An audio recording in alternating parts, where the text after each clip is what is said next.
నిజామాబాద్ జిల్లాలో విగ్రహాల ప్రతిష్టాపన, డీజేలు, ఊరేగింపులు, డ్రోన్ల వినియోగంపై కఠిన నిబంధనలు అమలు చేస్తున్నట్లు police commissioner P Sai Chaitanya తెలిపారు.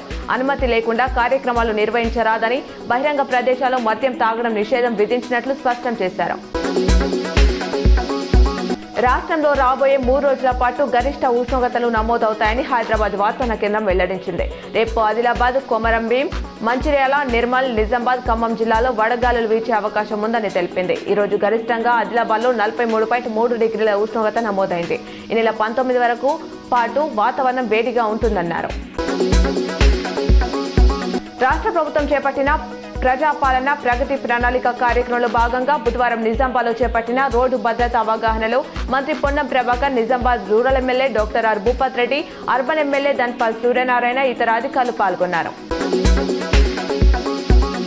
మనకేమవుతుందిలే అని అపోహలో పడి నిర్లక్ష్యంగా డ్రైవింగ్ చేయొద్దని నిజామాబాద్ సిపి సాయి చైతన్య తెలిపారు. బుధవారం ప్రజాపాలన ప్రగతి ప్రణాళికలో భాగంగా చేపట్టిన రోడ్డు భద్రత అవగాహన కార్యక్రమంలో మంత్రి Ponnam, urban MLA, rural MLA అధికారులతో కలిసి పాల్గొన్నారు.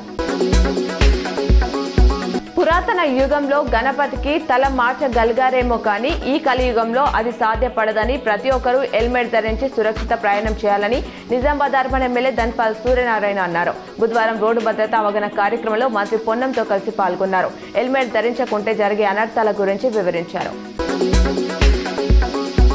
పెట్టుబడులు, అధిక లాభాల పేరుతో మోసం చేసినట్లు తనపై వస్తున్న ఆరోపణలతో చాలా నలిగిపోతున్నానని సింగర్ మంగ్లీ ఆవేదన వ్యక్తం చేశారు. తనకు పాటలు తప్ప స్కామ్లు తెలియవని, విచారణలో తన తప్పు ఉన్నట్లు తేలితే ఎలాంటి శిక్షకైనా రెడీ అని ప్రెస్ మీట్లో పేర్కొన్నారు.